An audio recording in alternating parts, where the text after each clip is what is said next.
And we are live. Welcome, everybody.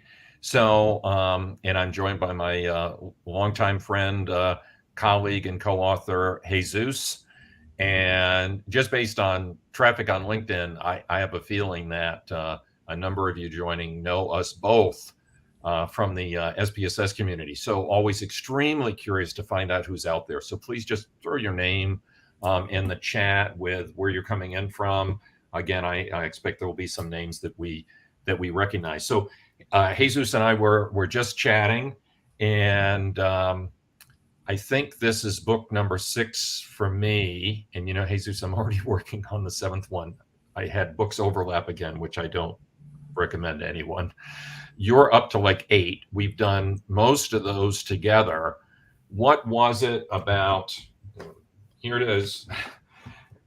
What was it about this one that you think got us to go from that kind of oh, I need a break, never again cycle to the, oh, that sounds interesting, let's do it at least one more time?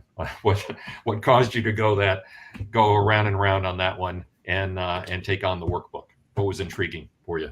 Sure. Well, first of all, thank you, Keith, for having me here. That's a great question. I think one of the biggest reasons why I wanted to work on this book was because I'm constantly hearing from students or from people that I work with that they just want more examples. When we have time to, share different techniques in class, oftentimes we only have one chance to go through one regression model or one example of using a compute command or something like that. But here, you get a chance of like, well, what ifs? Well, what if, I had a different type of variable, and how could I make that modification? So it just allows you to do a whole variety of examples. Typically, we did about 4 for each technique. That wasn't necessarily always the case, but it just gives you a lot of experience in terms of just kind of hypotheticals and, let me try out another option and see what that does now. Well, and when I totally can relate to what you're saying, because for those of you that don't know us very well, we have just thousands and thousands of classroom hours, presenting to students. And the one example that you get a chance to do might be significant. So then students don't get a chance to see the non-significant one, right? So those turns in the road, those detours, you can't pursue with just one example. So, and they work together. And of course I did this little unboxing video about an hour ago. I'm sure that many of you didn't have a chance to see it, but these are actually kind of companion books. So when Wiley said, hey, and of course, when you've got a book series or you're doing multiple editions, it's really hard to turn down a revision or another edition.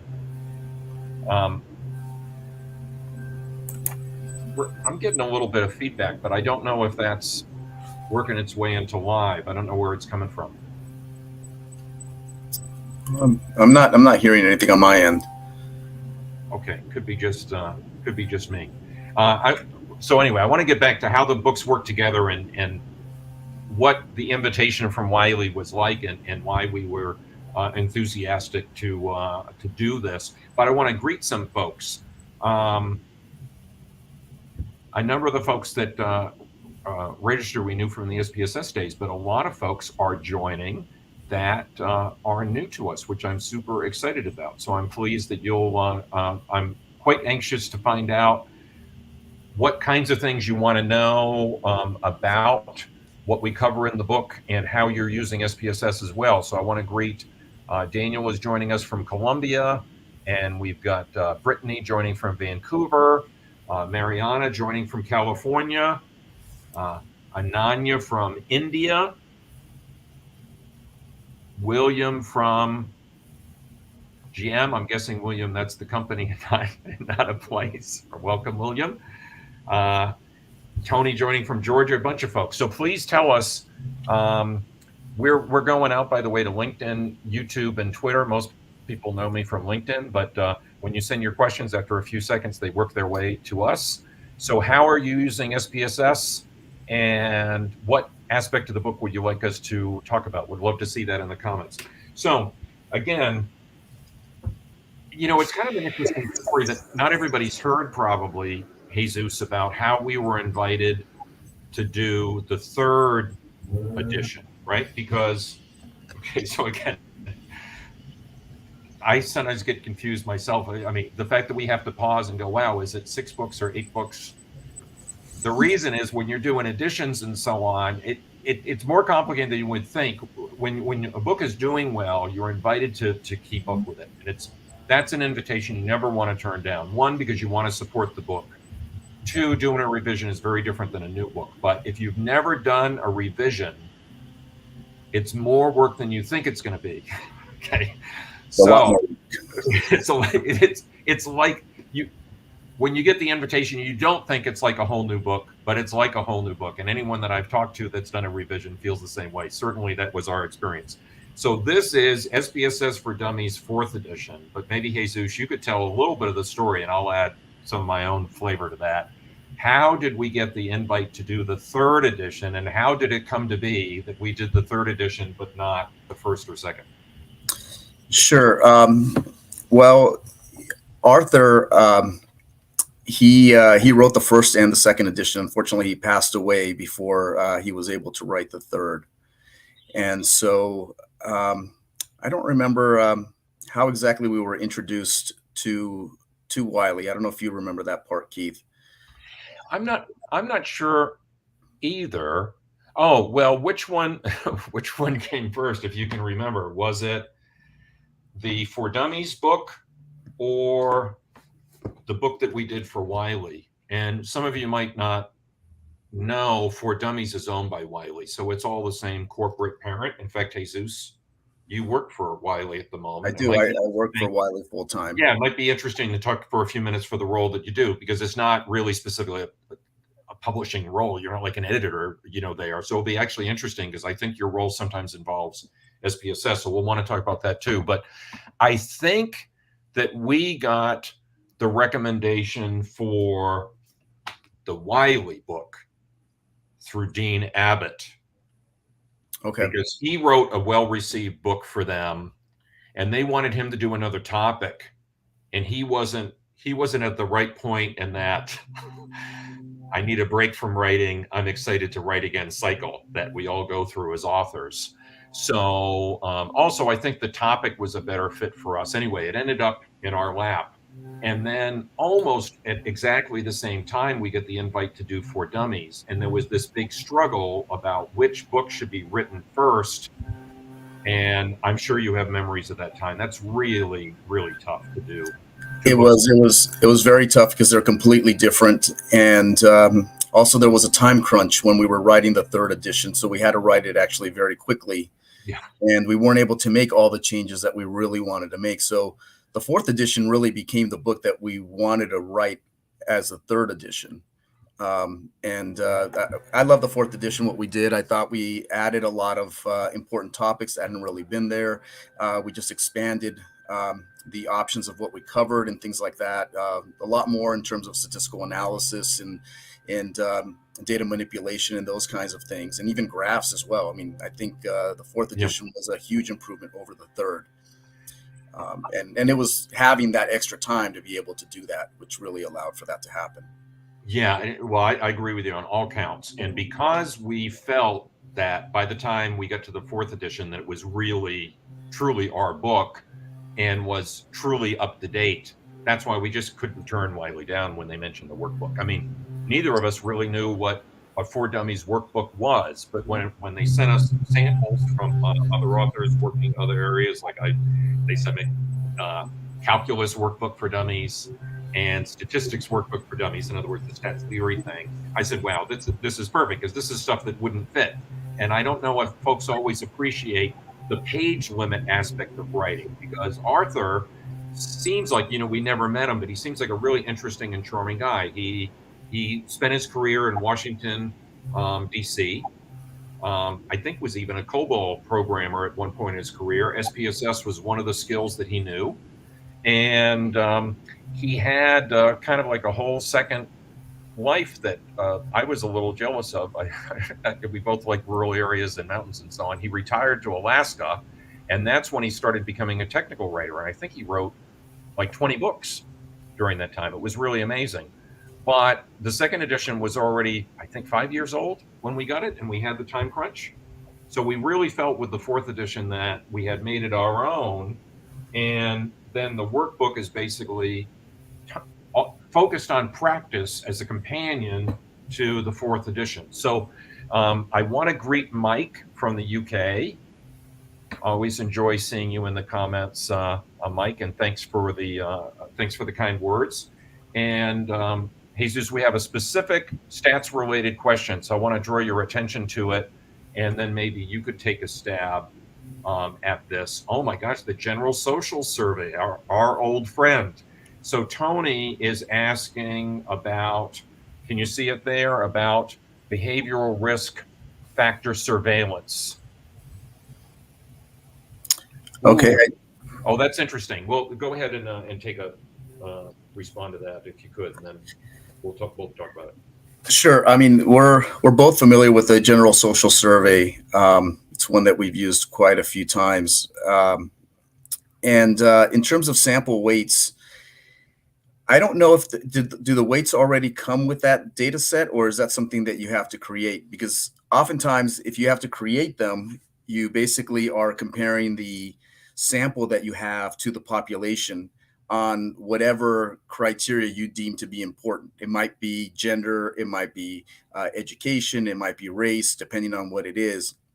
So creating those weights, you basically end up creating an odds ratio of your sample in relation to the population.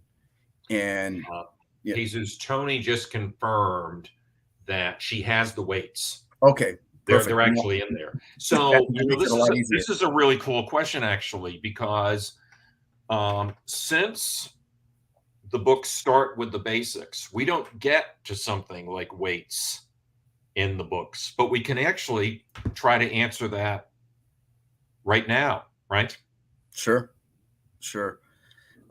If you already have the weights, it's just a lot easier to use. You just go up to the data menu, and down towards the bottom, it's kind of close to select. There's something called weight, and you choose that.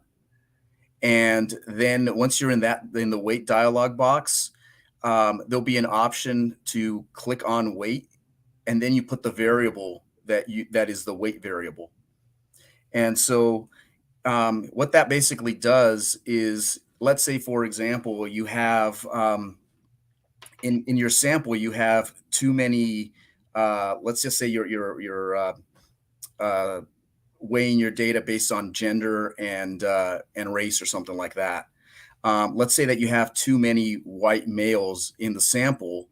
They'll have a weight less than 1, so that their data doesn't count as a full person. It's basically, it's going to be like 2 or 3 white males to create like the effect of 1 person, one white male in the population. So yeah, it's a way to statistically equate your sample so that it better approximates the population. Yeah. So Tony, to add a little bit add to that a little bit, let's say Native American women were underrepresented in the survey, fewer than the number you'd find in the population. They might have a weight of 2.7, or sometimes the weights can get rather high. So you'll know, Tony, that it's working, because if you follow the steps that Jesus just mentioned, you'll have decimals in your sample sizes, which you otherwise wouldn't have, right? Because you can't have a fractional row in the actual SPSS data set, but you can have a fractional sample size inferred from the weights. Yeah, so gosh, Tony, I was smiling earlier when Jesus was talking about this, because we both have kind of memorized the menus. So Jesus, I could even almost detect your eyes moving as if you were looking at the menus, which I know you're not, but as if you were looking at an imaginary menu. So now, Tony, you're taxing our memories a little bit, but I'm going to take a shot at it. Jesus, as best you can recall, what procedures are going to take advantage of those fractional sample sizes? It would be most things that do a p-value, like a t-test, f-test, those would all. Yeah, most of those will do it.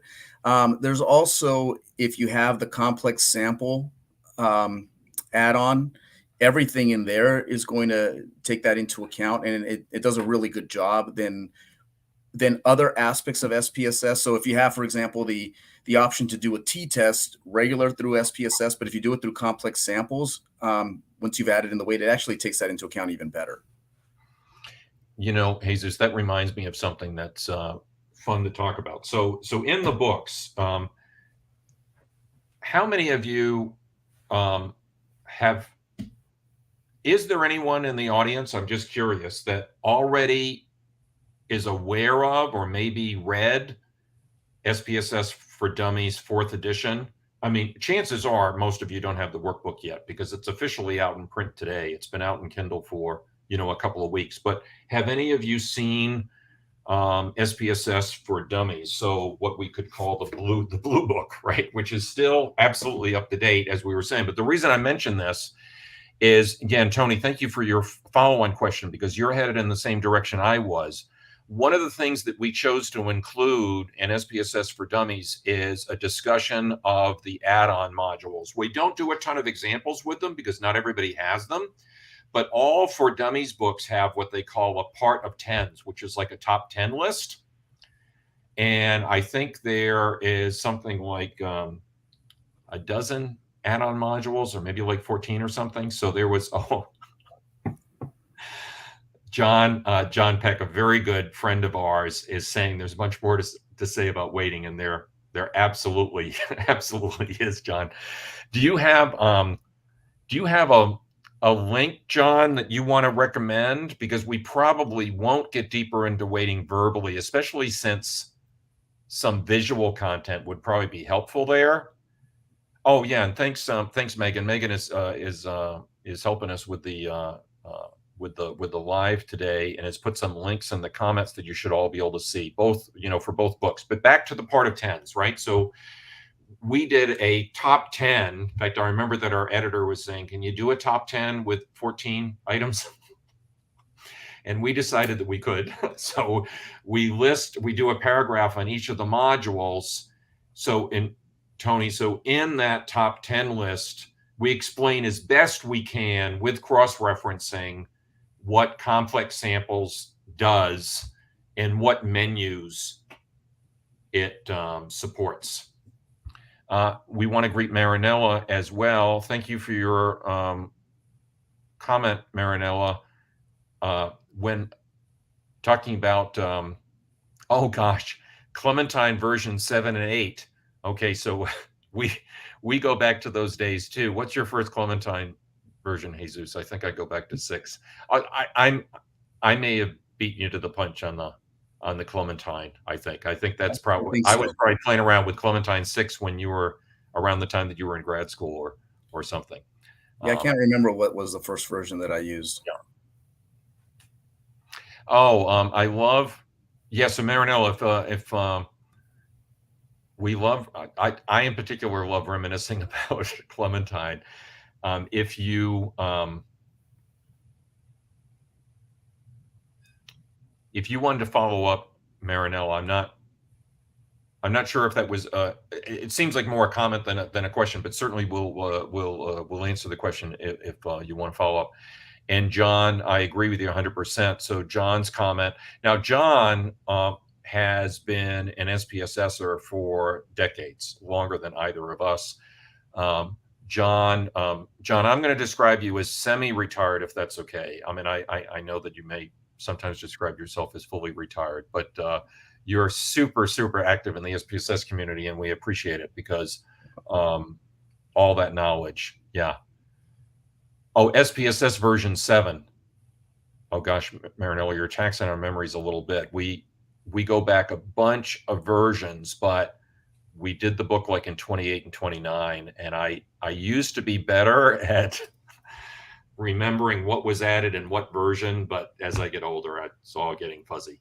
But I like John Peck's comment that a good place to look is the case studies via help.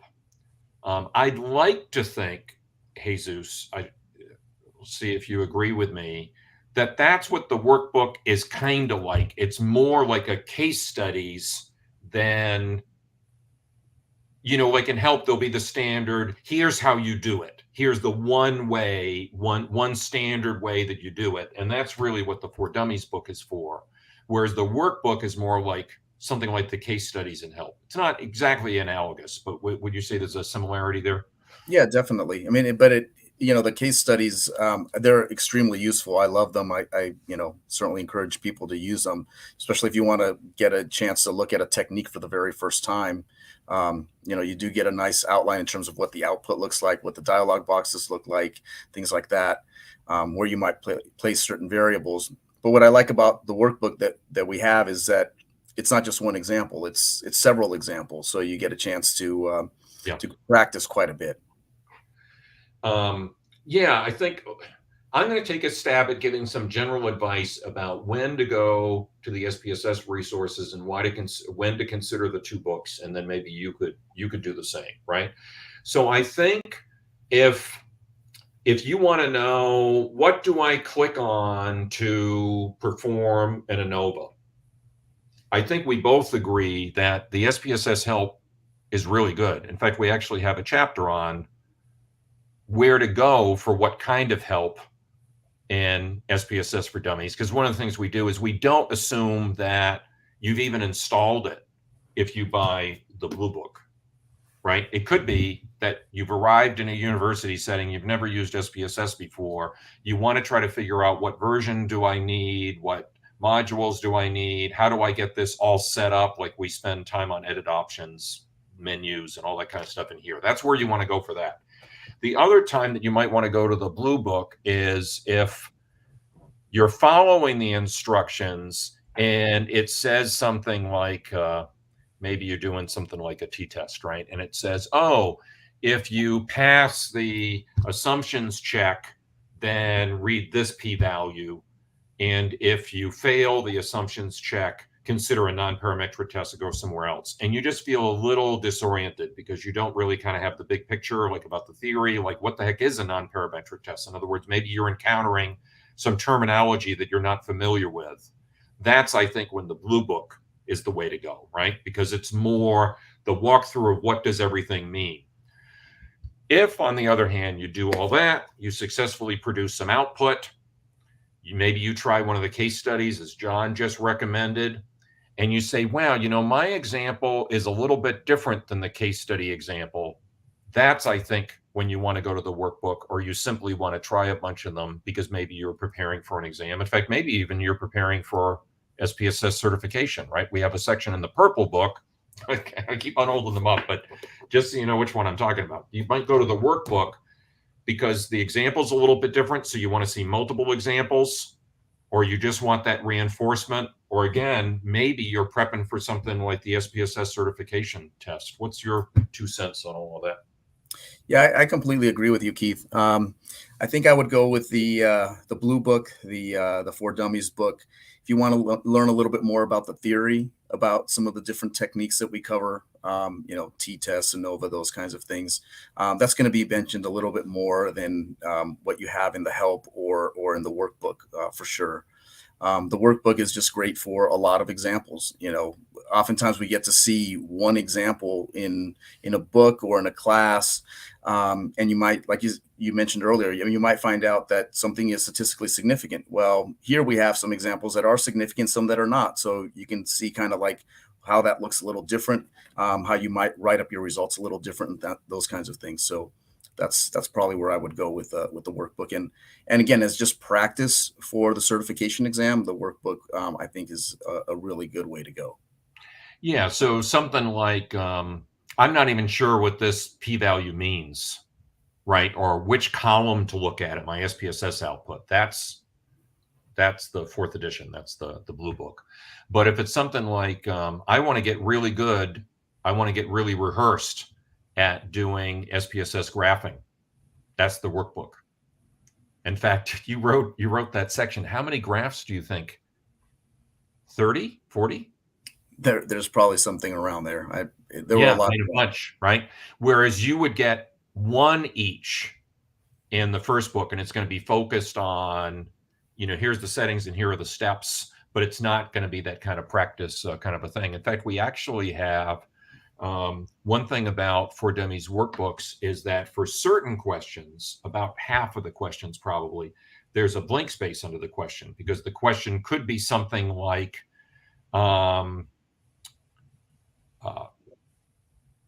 is independent variable A significant? Is independent variable B significant? Right? What's your overall interpretation? And the idea is that you might jot down a couple of notes to yourself and then check your answer against the answers that we've provided. Yep. Megan, could you confirm that we're good? Just noticed that John got a message that a lost connection, but obviously I'm hoping that's affecting John and not everybody. Megan?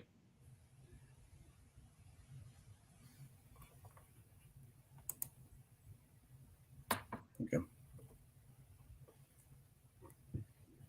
Okay, good. Okay. John, you made me a little nervous there for a second, but I certainly hope you can rejoin us. Also, John had made a comment about, oh, great, and John is back. I want to thank John for his comment, too, about the search capability on the toolbar. Jesus, are you familiar with that? Is that a version 29 thing, John? And then is that brand new, or is that within the last couple of years? I don't think I've actually have used that function. Yeah, no, that's pretty cool. Okay, so Jesus and I have a number of topics that we want to talk about, but we love answering questions. Who wants to send us more questions? I think that's a fun way to talk about it. How many could you also leave some comments on where you're using SPSS? And by that, I mean, is it in an academic setting? Are you using SPSS at work? Is anybody using SPSS for a master's or PhD thesis? That's always an intense experience. Jesus has a PhD. I do not, but we both probably have had more friends and acquaintances ask us about. You've probably over the years answered more questions about other people's thesis work than your own, right? Definitely. I just had a friend up this past week, and we were just kind of reminiscing about that, and how I helped him with his dissertation and in terms of helping him analyze some of the data. But actually, I can mention something about the current work that I do, working for Wiley. I work for Wiley Publishing. I'm in the research department, and I actually work in assessments. Technically, my background is that I have a PhD in psychometrics.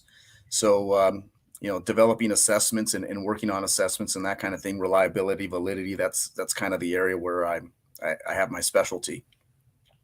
And so at Wiley, I work on a variety of their assessments, assessing reliability and validity with different populations, with different languages and things like that. And then lately I do a lot of work actually on the web, just taking a look at different feature clicks and web pages that people go through to help us redesign websites and things like that.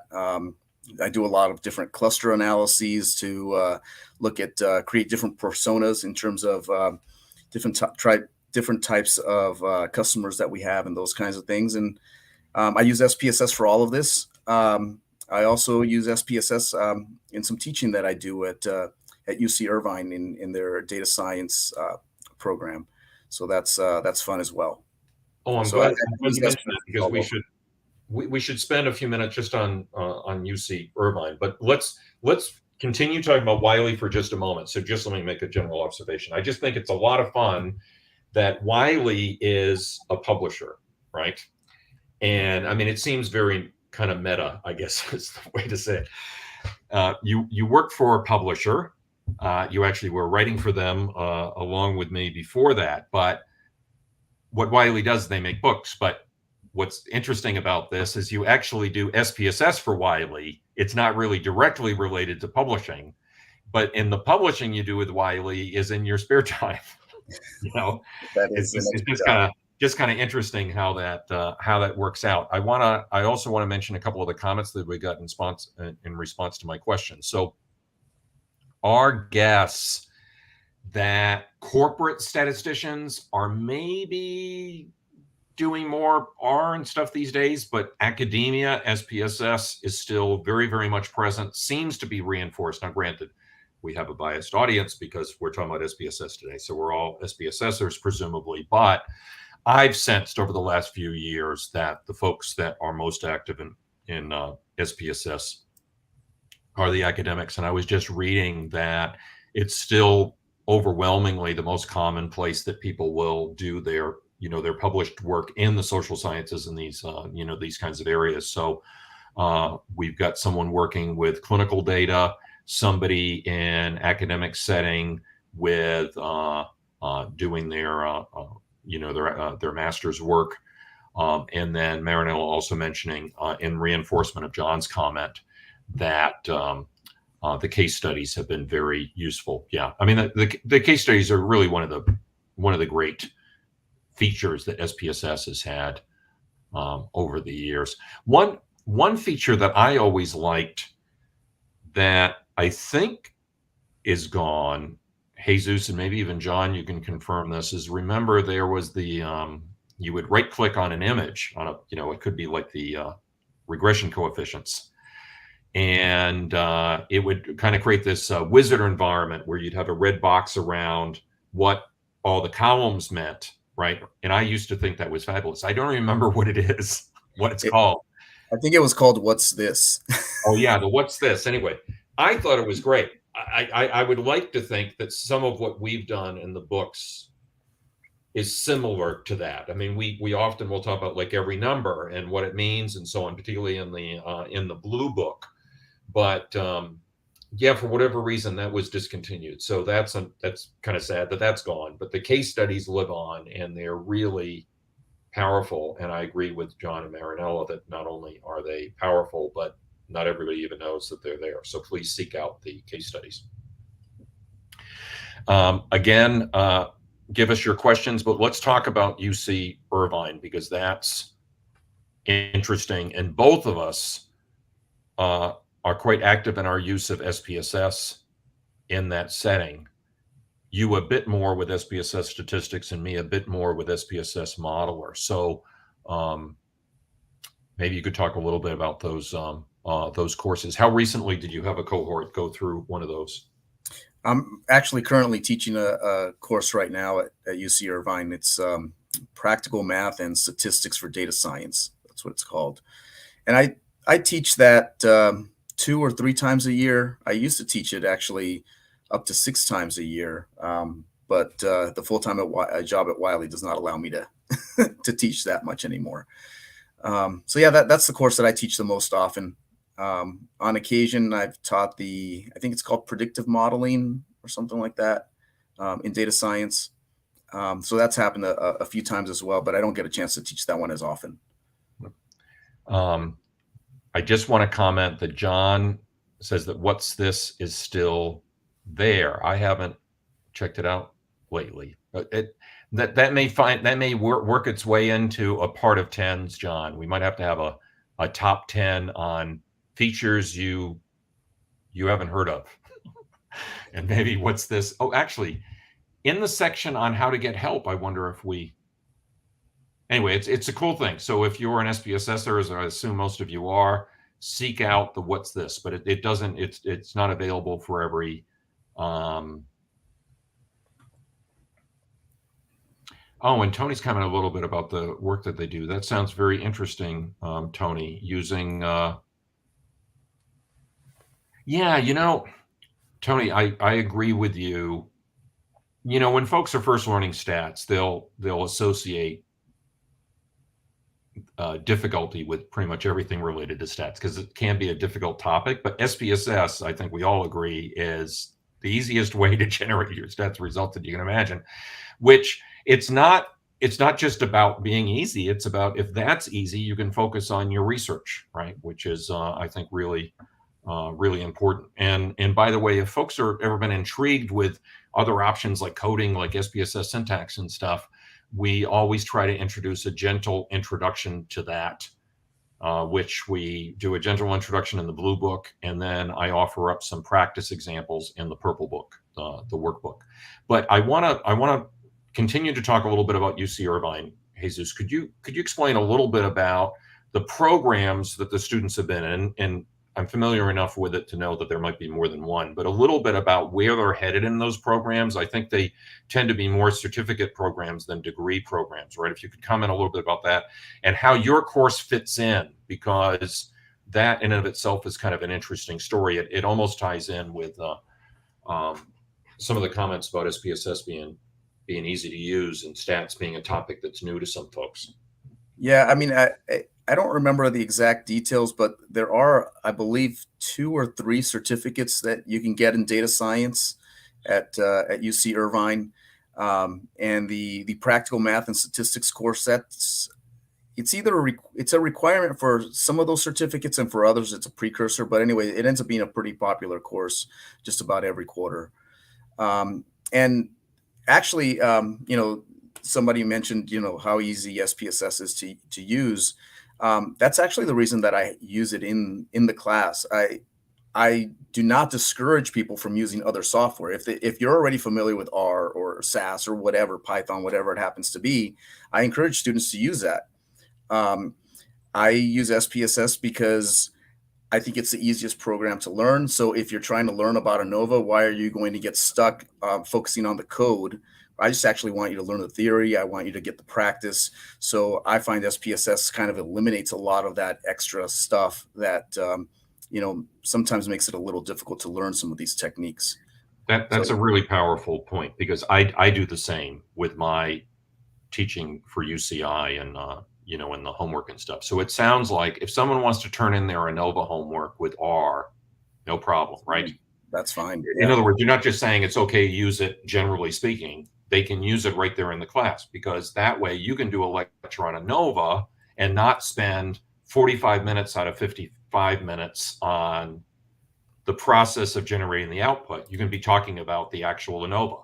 Yeah. Exactly. Which we both value. Yeah. So I do the same. And then to clear a little bit, if memory serves, I think there's a certificate in like data analytics or something like it, and data science and predictive analytics.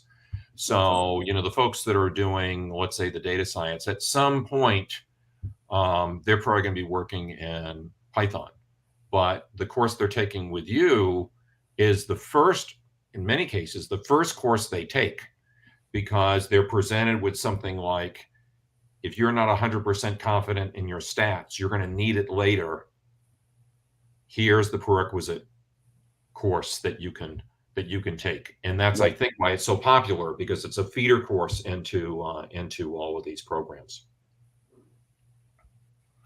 In fact, if we can find it live, maybe Jesus, you could find we could do it, but it's UC Irvine Extension. So I'm actually helping UCI put together a new program in predictive analytics. That's a shorter certificate, because everybody wants something they can do in a year. Is more popular than something you can do in 2 years. And obviously, as an instructor, it's a little bit tough sometimes to decide what to sacrifice to make something like that happen. But I've taught that in SPSS Modeler, and also partly because, frankly, it's open source, so it's easy for students to get a hold of. I've done some teaching for UCI using something called NIME as well, but that's not a big topic for us today, because we'll stay focused on SPSS statistics. I hope that everybody's clear that there's SPSS statistics, which is what most people just call plain old SPSS, and SPSS Modeler is what Marinella was referring to as Clementine, which is what it was called for many years. And that is now IBM SPSS Modeler, which is a machine learning platform. So we've got time for more questions, certainly, but I think a really fun topic would be to talk about your short story a little bit and just how that came to be and what it was like writing.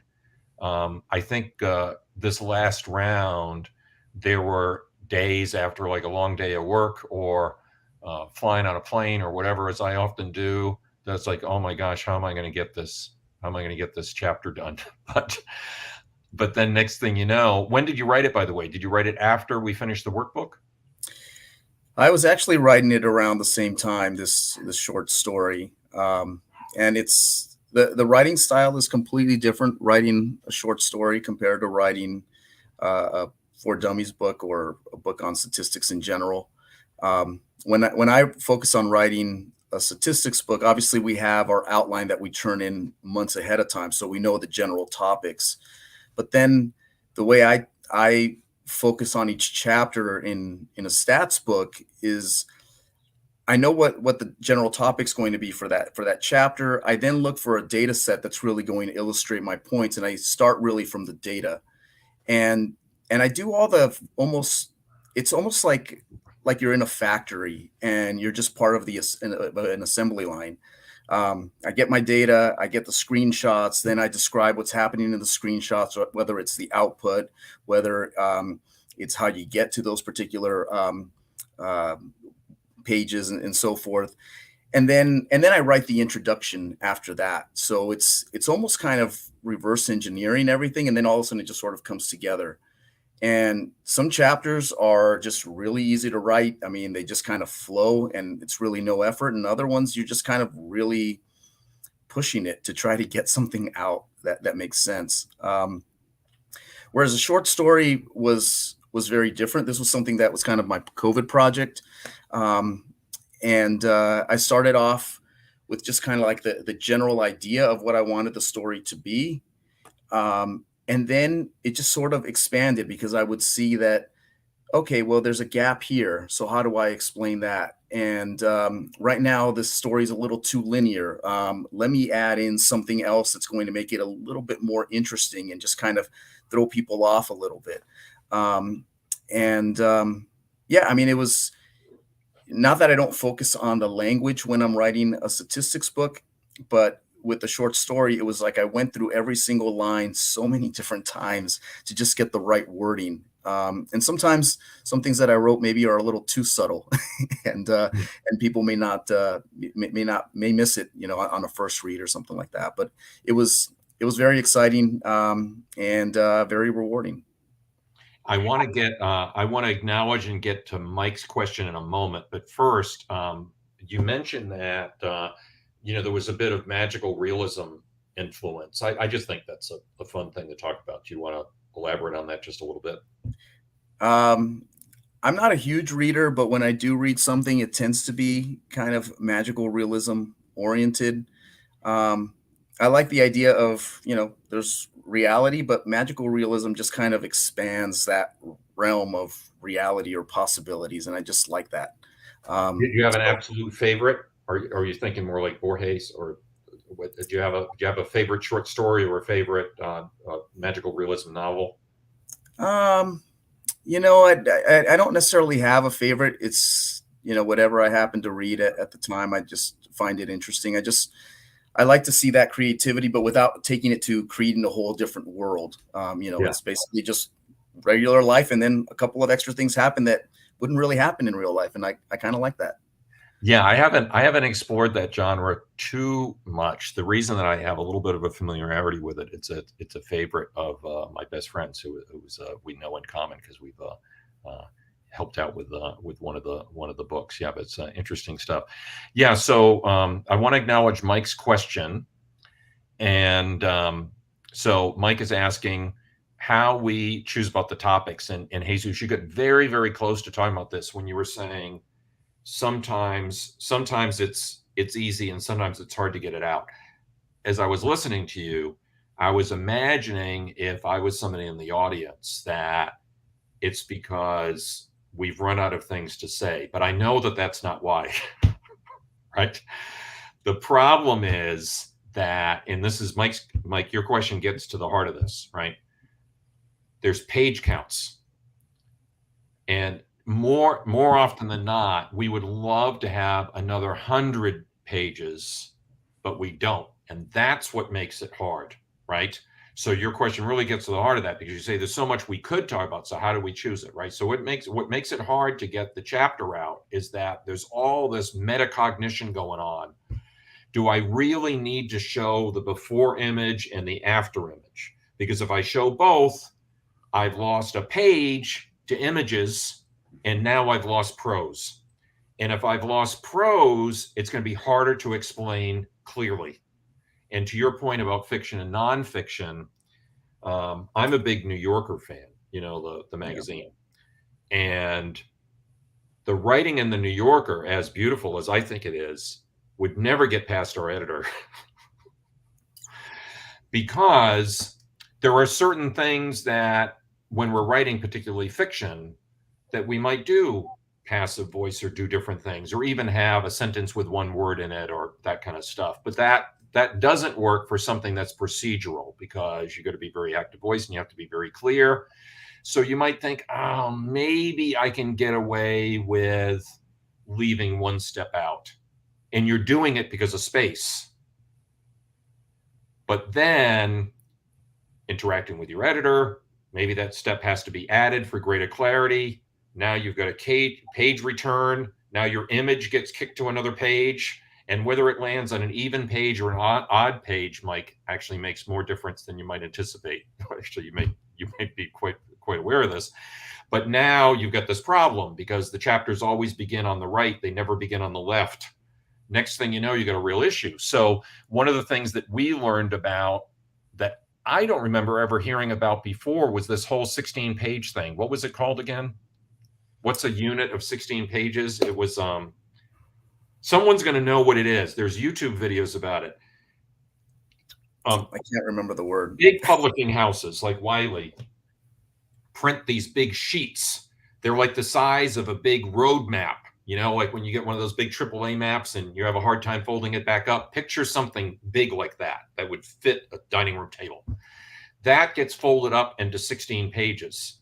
So the ripple effect that I just described could put you easily go from one page below you want to go below, because going above costs money, right?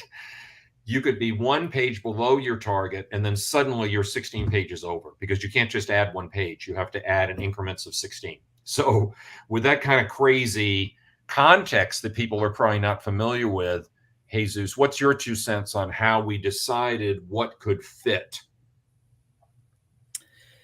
Well, we generally always start off with more than we can really fit. We had to cut back quite a bit. In every book I think we've ever written together, we start off with many more topics than what we really end up having in the end. And again, it's not that we didn't want to write about those topics; it just wasn't going to fit with the size of the book. And it's part of it is kind of what do we think is most important. So we do focus a lot on analyzing data, and so if we need extra pages on a regression chapter or, on a chapter on t-tests or something like that, we're probably going to have to devote a little bit more to that, and maybe something else gets sacrificed. Maybe, I don't know if we talk about the split file command or not, but Yeah. That we certainly had to drop some things from our initial list, and some other areas end up getting cut a little bit. Okay, so this is going to be those of you out there in LinkedIn world that have beautiful home studios and are very polished are going to think this is horrible, but I'm going to hold this up, right? One of the things that we do, remember the part of 10s is like a top 10 list. So we've got 10 practice certification questions in here. And you might think, oh, well, that's just kind of a fun thing to add and only takes up a couple of pages. It was also part of the story of how we structured it, right? So we started with the number of pages that we started to have. And I think we both underestimated a little bit how much space images were going to take up in the workbook style. Like we talked about the 30 graphics, right? Takes up a lot of room. Or if you're going to run the ANOVA 4 times, that means you got the ANOVA output 4 times. It was really tricky navigating that. So something that will happen with page count is even in the middle of the process, you can learn that you have to drop some pages. So what makes the writing tough is to have that procedural clarity while still staying within your page limit. So what we did is we started with all the topics that we thought were the kinds of things that you'd have to practice, and then prioritized, again, in response to Mike's question, excellent question here, by the percent on the certification exam. Now, look, we don't think, in fact, has anyone ever taken or contemplated the certification exam? I don't know if we're going to get any comments related to that, because my guess is, Jesus, there's not a ton of people that take the certification. That would be my guess as well. But a lot of thought goes into the certification exam, and it's based upon how many hours in a day people use various tasks within SPSS.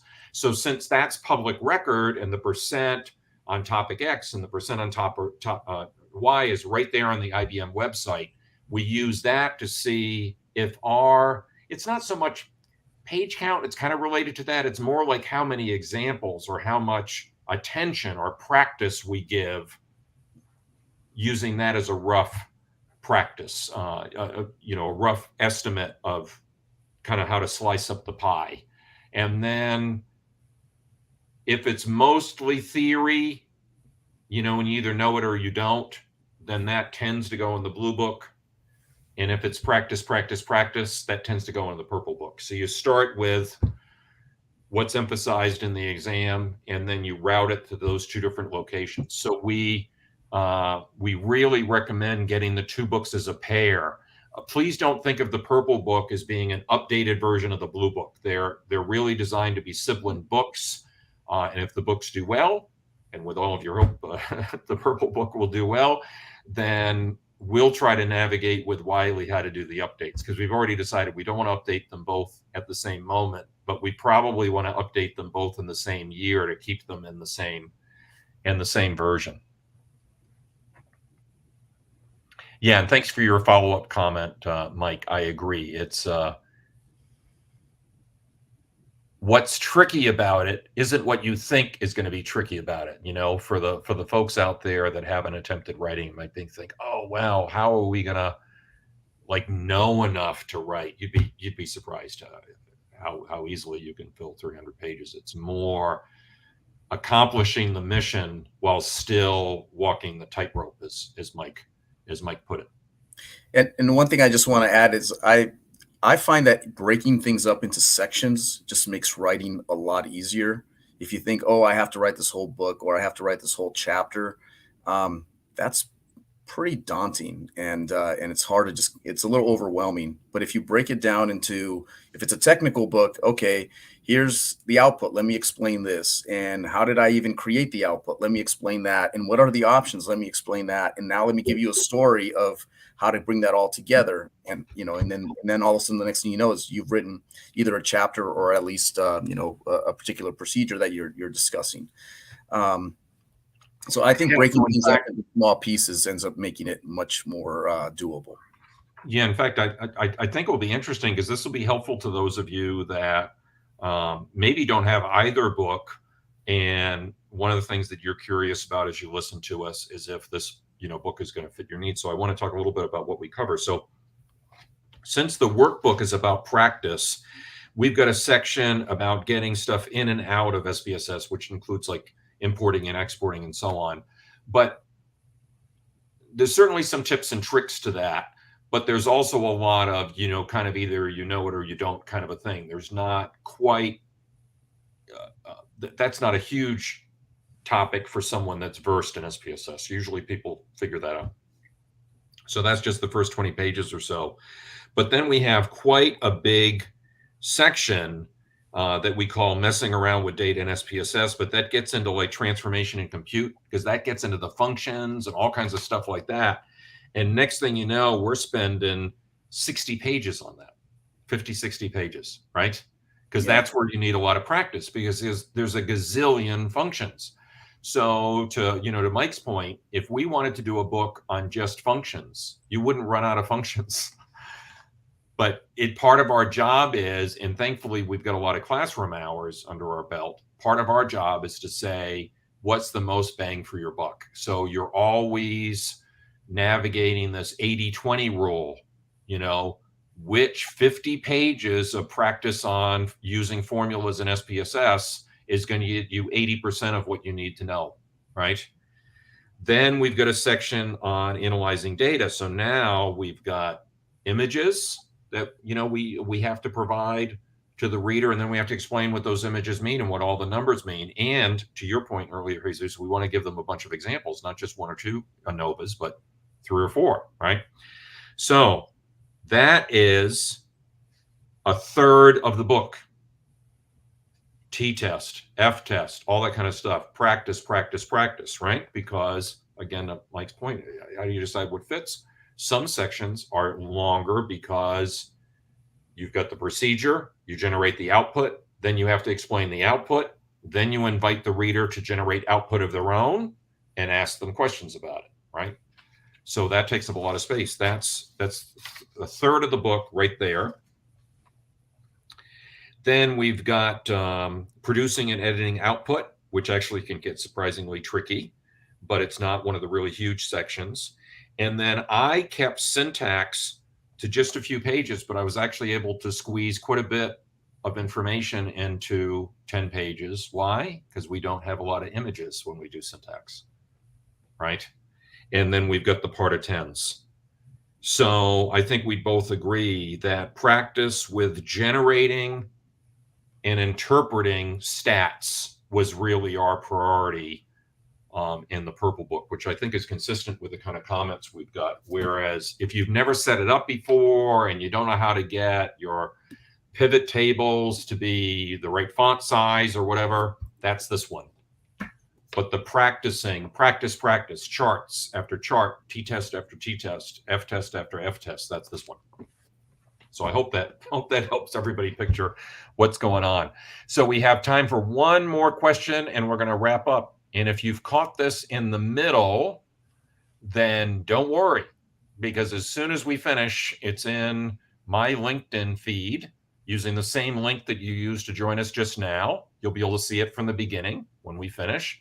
And it will also go to YouTube. In fact, is anyone joining from YouTube? We do that to kind of keep an archive of all of these. I've been doing them since November. It's hard to believe. This all started because I was doing something called the Creator Accelerator program, and we were encouraged to do live events if we hadn't done them before. So I did the first one. I had a lot of fun with it back in November, and I've done 8 of these now, and they're all still out there on all kinds of different topics.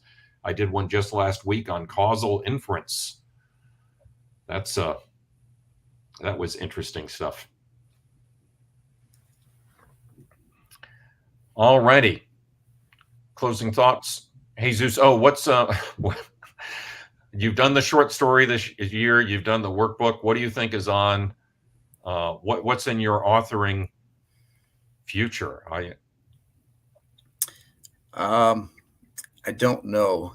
Emily's always wanted me to write a novel. Oh, wow. Wow. And I have some ideas. I'm going on a canoe trip for 7 days, I think, down the Allagash in a couple of weeks. So maybe that'll generate some more ideas, and I can put that together into something. Who knows? Fabulous. And yeah, no, I hope that project takes off and you do that, because more than likely, and maybe in 2024, we'll give ourselves a break. Because probably in around 2025, it's usually in about a 3-year cycle, we'll be perhaps working on the 5th edition. Yeah. But I'm not hoping to write anything soon. Yeah, no, I could use a breather, because I'm actually working on, it's much more machine learning. So I've been invited, very flattered and pleased to get this invite. I've been invited to be, one of the 3 authors on the data, what used to be called the Data Mining Handbook, and now we're going to be changing the name in the 3rd edition, but with Gary Miner and Bob Nisbet. But some of you out there, machine learning types, might be familiar with that. But that's super interesting. So that's me joining as a 3rd author on a 3rd edition. So I get to say what what's happened since the second edition came out that we can add, but then navigating which chapters I want to contribute and how many chapters I want to contribute, just like you and I always navigate that. You know, we start with our big outline, and then which one should be yours and which one should be mine, and maybe which one can we live without. And sometimes the chapters that we live without, neither of us wanted to work on either, and that usually means that it was a little bit more obscure, and having that conversation convinces us that it doesn't fit our 300-page limit. Yeah. So I hope you've enjoyed this somewhat rambling and meandering 2 conversations at once about the authoring process, and also taking your questions about SPSS. It was a lot of fun for us. I hope it was for you as well. And please do stay in touch if you get either or both books. Again, we would love for you to get them as a pair. We'd love to hear comments about how they work together, comments you have, because again, this is, once you start working on a series like this, it becomes a career-long recurring obligation. So we would love to get your feedback, direct message, review on Amazon, whatever form that you are generous with your comments. We will take that into account when we do revisions in the future. And we're especially excited, of course, about the book that was released today. So please do stay in touch, everybody. Thank you, everyone. Okay. Take care.